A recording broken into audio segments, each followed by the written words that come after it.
হ্যাঁ ভাই, আমি একটা কলমের কালি। আরে ভাবছো তো কালি কিভাবে কথা বলে? আমি তো মহা কালো, তেলে সমাতি। যা তোমার লেখার সময় বেরিয়ে আসে, আরে তাতে কি, আমারও একটা জীবন আছে।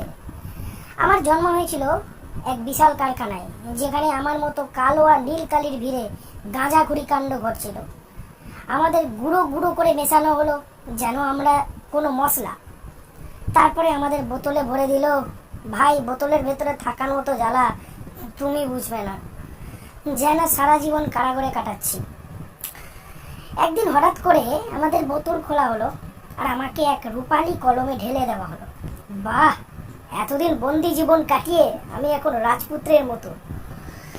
তুমি আমাকে প্রথম বের করলে, তখন লিখলে প্রিয়তমা। ভাবলাম, আহা, প্রেমের কবি হতে পেরেছি। কিন্তু কিছুদিন পর যখন লিখলে নাম্বার 9, তখন বুঝলাম মাইরি, তুই একটা ঝগড়া টাইপ। আমার জীবনের প্রথম গালি শুনলাম তোর কাছ থেকে। তারপর কলমে ঢুকে বসে বসে তোমার নানা রকম কাণ্ড দেখলাম। তুমি যখন রাগে কলম ছুঁড়ে ফেললি, তখন পেন্সিল বক্সের মধ্যে পড়লাম। পেন্সিল, এরেজার, স্কেল সবাই হাসতে হাসতে বললো, আরে দেখো দেখো, এই তো সেই কালির কলম। আমি চুপ করে থাকলাম, কেমন যেন অপমানিত বোধ করলাম। একদিন তুই আমাকে আবার খুঁজে পেলি। বেঁচে থাকার শেষ সময় ছিল আমার, কাগজে কিছু খিস্তি লিখে আমার বাকি জীবনটুকু শেষ করে দিবি।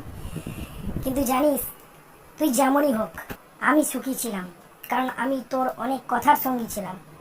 আর গালি শুনেও হাসি পেল, কারণ আমিও তো একটু রকচটা।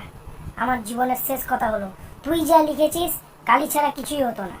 তাই বলি, জীবনে যা কিছু করিস মনে রাখিস, আমার মতো এক ফোঁটা কালি তোর জীবনের সব কিছু রঙিন করে তোলার ক্ষমতা রাখে। ধন্যবাদ।